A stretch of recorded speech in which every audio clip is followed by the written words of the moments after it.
100 రోజులు అన్నావు నువ్వే అంటివి, 3 నెలలు నువ్వే చెప్తివి, మేము చెప్పినావా? 3 నెలలనే ఇస్తా అని చెప్తివి, ఇయ్యకపోతివి. సరే 3 నెలల పిల్లలు ఉంటారు నాకెరికే, మరి 30 నెలల్లో ఉట్టకపోతే ఏం పిలవాలి నిన్ను? 30 నెలలు అయిపోయాయి కదా, మరి 30 నెలల్లో ఇప్పటి వరకు ఒక్క స్కీమ్ అమలు చేయకపోతివి, ఏమని పిలవాలి నిన్ను? ఏమని తిట్టాలి నిన్ను?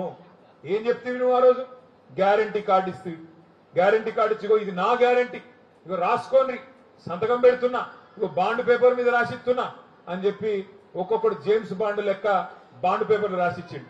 ఇవాళ ఏడబెట్టుకోవాలి కార్డులు? మరి ఏం చేసుకోవాలి కార్డులు? రైతులకు ఈ రోజు వరకు, ఇవాళ 4 మే, ఈ రోజు వరకు రైతు బందే పడలేదు. 15,000 చెప్పిండు, 15,000 కాదు కదా, ఇలా ఎకరం కూడా రైతు బంధు పడలే ఇంకా పూర్తిగా. రుణమాఫీ అన్నాడు, 2 లక్షల రుణం మాఫీ చేస్తా అన్నాడు, ఉరుక్కుంటా పోని తెచ్చుకోండి నేను కడతా అన్నాడు, రాంగన సంతకం పెడతా అన్నాడు. ఎన్నెన్ని మాటలు చెప్పి ఆగం చేసి మొత్తానికి కుర్చీలో కూర్చున్నాడు. ఈ కుర్చీలో కూర్చున్నాక వెనకటికెవడో ముఖం బాగా లేకపోతే అద్దం బల కొట్టిండట, ముఖం చక్కగా లేక అద్దం బల కొట్టిండట. ఆయన ఒకట్లా తయారైంది ఈయన కూడా. ఏమైనా అయినా రేవంత్ రెడ్డి అంటే గట్టిగా అడిగినావు అనుకో, రైతు బంధు ఎందుకు ఎత్తలేవురా భయ అంటే నీ లాగుల తొండలు ఇడిచి పెడతా అంటాడు. ఏమైనా మాకు 2,500 మహిళలకు ఇస్తా అంటే ఏం సంగతి అంటే నీ గుడ్లు వీకి గోటీలాడుతా అంటాడు. ఏమైనా ఇక ఫ్రీ స్కూటీ అంటివి ఏం సంగతి అంటే నీ పేగులు తీసి మెడలు వేసుకుంటా అంటాడు. గట్టిగా తిట్టినావు అనుకో ఏం చేస్తారు మీరు? నన్ను కోసుక తింటారా? నన్ను కోసుక తింటే తప్ప నా దగ్గర ఏం లేదు, ఏం చేసుకుంటారో చేసుకోపోరు అంటాడు.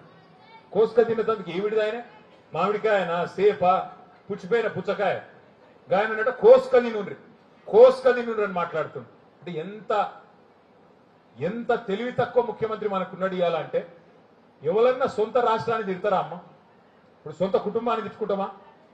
ఇంట్లో పంచాయతీలు ఉంటే కూడా బయటికి పోయి అందరం ఒకటిగా పక్కింటి ఉందని పంచాయతీ పడితే ఒకటై మాట్లాడతాం. అసలు నేను ముఖ్యమంత్రి ఎటువంటి మాటలు మాట్లాడుతుండు? ఢిల్లీకి పోతే నన్ను దొంగోలే చూస్తుర్రు, చెప్పులు ఎత్తకపోతాడేమో అని చెప్పి నాకు అపాయింట్మెంట్లు ఇస్తలేరు, నన్ను కలవనిస్తలేరు అని మాట్లాడుతుండు ముఖ్యమంత్రి. తెలంగాణ రాష్ట్రం అట క్యాన్సర్ పేషెంట్లు ఎక్కున్నదట, ఎయిడ్స్ పేషెంట్లు ఎక్కున్నదట. మరి ఇటువంటి మాటలు మాట్లాడే ముఖ్యమంత్రి మనకు అవసరమా? ఇసొంటోడు మనకేమైనా చేస్తాడా? మీరు ఆలోచించాలి. అందుకే ఇవాళ తమ్ముడు నాగరాజు ఒక మంచి మాట చెప్పిండు. పెద్దలు కేసీఆర్ గారు ఉన్నప్పుడు మన సిరిసిల్లకి ఏం చేసిండో ఒక్కసారి యాద్ చేసుకోండి. సిరిసిల్ల ఒకనాడు ఒక తాలూకా కేంద్రం, ఇవాళ జిల్లా కేంద్రం అయింది. మీ కళ్ళ పక్కనే మీ వెనుకనే బ్రహ్మాండమైన కలెక్టరేట్ కట్టి ఇలా కలెక్టర్ ను కరీంనగర్కి వెళ్లి మీ కళ్ళ ముంగట మీ బోనాల మీ రగుడు మీ చంద్రంపేటకి వెళ్లి కిలోమీటర్ యువతల కలెక్టర్ గారిని తీసుకొచ్చి ఇక్కడ కూర్చోబెట్టి జిల్లా కేంద్రం చేసిండు మన నాయకుడు కేసీఆర్ గారు. సిరిసిల్లకు సముద్రాన్ని తీసుకొచ్చిండు కేసీఆర్ గారు. తంగలపల్లి వాగు నాకంటే బాగా మీకేరక మానేరు వాగు. ఎండాకాలం వచ్చినంటే సుక్క నీరు కనబడకపోతుండే. కేసీఆర్ గారు వచ్చినాక కాళేశ్వరం ప్రాజెక్టు కడితే బ్రహ్మాండంగా 24 గంటలు నీళ్లుండే విధంగా ఆడిపోతే, ఆ బ్రిడ్జ్ కాడిపోతే, ఆ గుట్ట మీదకి పోతే అది కింద ఉన్న సముద్రమా వాగా అన్నట్టు మిడ్మానే రిజర్వాయర్ అవతల పక్కకు మల్కపేట రిజర్వాయర్ కట్టి మొత్తం భూగర్భ జలాలు పెంచి ఈ ప్రాంతం మొత్తం సస్యశ్యామలమయ్యే విధంగా పుట్లకు పుట్లు వడ్లు వండేటట్టు బ్రహ్మాండంగా రైతులు సంతోషంగా ఉండేటట్టు మంచినీళ్లకు కూడా గోస లేకుండా చేసిండు కేసీఆర్ గారు. 200 పెన్షన్ ను 2,000 రూపాయలు చేసిండు. ఆడపిల్ల పెళ్లి చేసుకుంటే కళ్యాణ లక్ష్మి ఇచ్చిండు. ఆడపిల్ల కడుపులో బిడ్డ పడితే కేసీఆర్ కిట్ ఇచ్చిండు. అంగన్వాడీకి పోతే పాలు గుడ్డుతోనే ఆరోగ్య లక్ష్మి అనే కార్యక్రమం పెట్టిండు. చచ్చిపోతే కూడా ఆఖరికి ఇంటికాడ ఫ్రీగా ఆ శివం దించిపోయేటందుకు బండ్లు పెట్టిండు. ఆఖరికి ప్రసూతికి ఇంటికాడికి వచ్చి బండ్ల కూర్చోబెట్టుకొని ఎక్కించుకొని పోయేటట్టు అమ్మ ఒడి ఎక్స్ప్రెస్ పెట్టిండు. ఇటువంటి కార్యక్రమాలు కేసీఆర్ గారు చేసిండు. మంచి పనులు చేసిండు. కానీ సరే మనోళ్ళు కొంతమంది ఆశలు పడ్డారు. ఆయన 2,000 ఇస్తేనే 4,000 ఇస్తా అంటుండు కదా, ఆయన 10,000 ఇస్తేనే 15,000 ఇస్తా అంటుండు కదా, ఆయన మరి 24 గంటల కరెంట్ ఇస్తా అంటే 48 గంటలు ఇస్తా అంటుండు కదా, ఇస్తాడేమో 10 ఏళ్ళు ఆయనకి ఇచ్చినాం కదా, ఒకసారి ఈయనకి ఇస్తాం ఏంది తీ అన్నట్టు ఇచ్చింది. ఇలా ఏమైంది? నేను పొద్దున సంగారెడ్డి జిల్లాకు పోయినా, అక్కడ రైతులు లబో దివో అని కొట్టుకుంటాను. ఒక్క వరి కొనుగోలు కేంద్రం తెరవలే ఈ రోజు వరకు.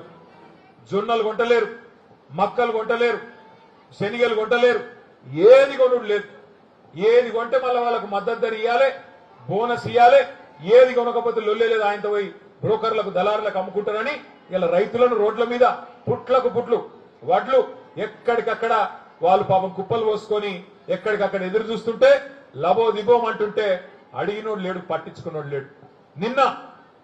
నిన్న రంగారెడ్డి జిల్లాలో ఒక రైతు ఆ ఐకేపీ సెంటర్లోనే చూసి గౌరయ్య అనే రైతు ఆఖరికి వడదెబ్బకు అక్కడనే చచ్చిపోయింది.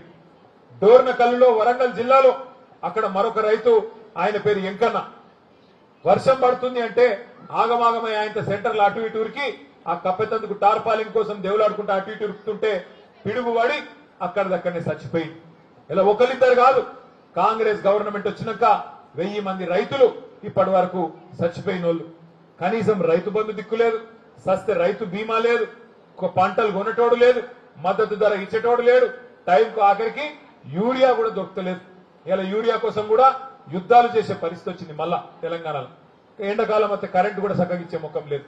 ఎందుకు చెప్తున్నా ఈ మాట అంటే, ఒక్క తప్పు ఓటు వేస్తే, ఒక్కసారి తప్పు చేస్తే 5 ఏళ్లు గోసపడాలి. కేసీఆర్ గారు చెప్పిండు మనకు, మోసపోతే గోసపడతారు, ఆగం కాకుండ్రి రైతు సోదరులారా, రైతు బిడ్డలారా, ఆగం కాకుండ్రి. కాంగ్రెస్ కొత్తది కాదు, బీజేపీ కొత్తది కాదు, 50 ఏళ్లకెళ్ళి చూస్తున్నాం వీళ్ళను. మనల కష్టం, మన తెలంగాణ కష్టం వాళ్ళకి తెలియదు. ఎన్నటికైనా నాకుండే దుఃఖం వాళ్ళకుండది అని కేసీఆర్ గారు చిల్కకు చెప్పినట్టు చెప్పిండు. కానీ మనోళ్ళు కొంతమంది ఇల్లే, మీరు సిరిసిల్లలో నా కోట్లేసిరు, నన్ను గెలిపించారు, కానీ పక్కన ఏం లాడలా, మానకొండూరులా, హుస్నాబాద్లా, ఇవతల కామారెడ్డిలా కాంగ్రెస్ వాళ్ళని గెలిపించారు. ఇలా గెలిపించిన పాపానికి కాంగ్రెస్ వాళ్ళు 2.5 ఏళ్లకెళ్ళి ఇలా రాసి రంపాన పెడుతున్నారు రైతులను. మన పిల్లలను 2 లక్షల ఉద్యోగాలు ఇస్తామని చెప్పిరమ్మా. 2 లక్షల ఉద్యోగాలు ఇస్తాం పిల్లలకు, మొదటి సంవత్సరంలోనే ఇస్తాం అని చెప్పి రాహుల్ గాంధీ వచ్చి చెప్పిండు. 2.5 ఏళ్ళ 12,000 ఉద్యోగాలు కూడా ఇయ్యలే.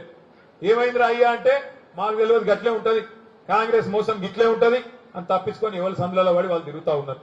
ఎంత దారుణమైన పరిస్థితి అంటే, నిన్న కరీంనగర్ లో, ఇప్పుడు ఆడికెళ్ళి వస్తున్నా నేను, నిన్న కరీంనగర్ లో ఒక బంగారు దుకాణం మీద 5 తుపాకులు పట్టుకొని పోయి పొద్దున 11 గంటలకు, నిన్న పొద్దున 11 కొట్టంగా కరీంనగర్ లా బంగారు దుకాణం మీద పడి ఆడ కాల్పులు జరిపి 4 షూట్ చేసి బంగారం ఎత్తుకొని పొద్దున కూడా వారిపోయింది.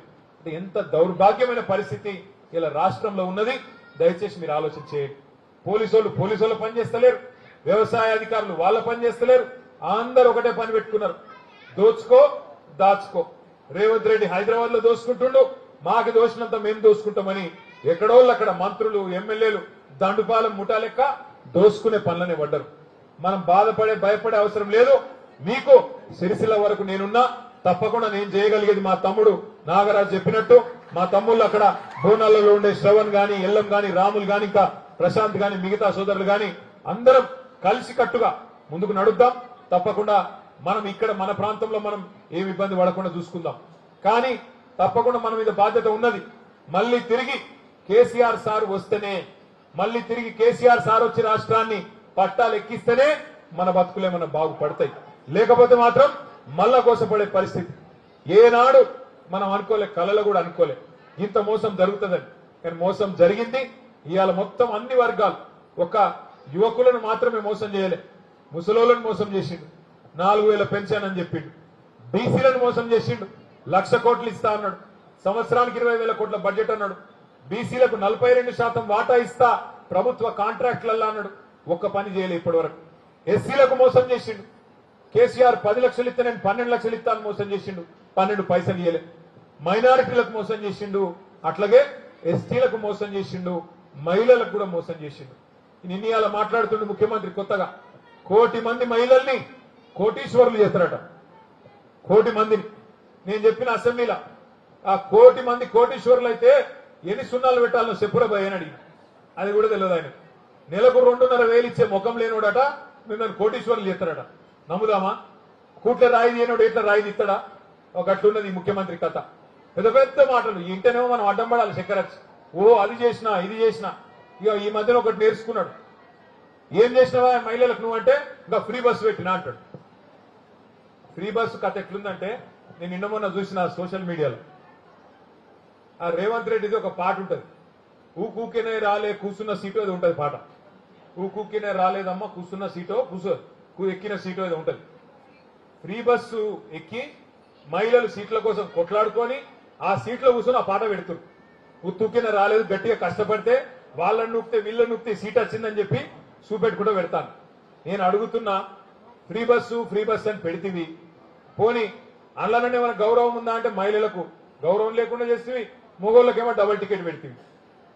మహిళలకు ఫ్రీ అట, ఇంట్లో ఉండే మహిళలకు ఫ్రీ అట, భర్తకేమో డబుల్ టికెట్ అట. ఇక అది ఎక్కడ ఫ్రీ అమ్మా నాకు తెలియక అడుగుతా. అందుకే ఈ రేవంత్ రెడ్డి ప్రభుత్వం, కాంగ్రెస్ ప్రభుత్వం ఇవాళ చేస్తున్న అరాచకాల ముగింపు పలకాలనే తమ్ముడు నాగరాజు నిజానికి అవకాశం ఉన్నా అధికార పార్టీ వాళ్ళు పిలిచినా కాదు, నేను కేసీఆర్ గారు ఎంబడినే ఉంటా, రామన్ ఎంబడినే ఉంటా అని వచ్చినందుకు గట్టిగా చప్పట్లతో తమ్ముడు నాగరాజు గారికి అభినందన చెప్పాలని చెప్పి నేను కోరుతా ఉన్నాను.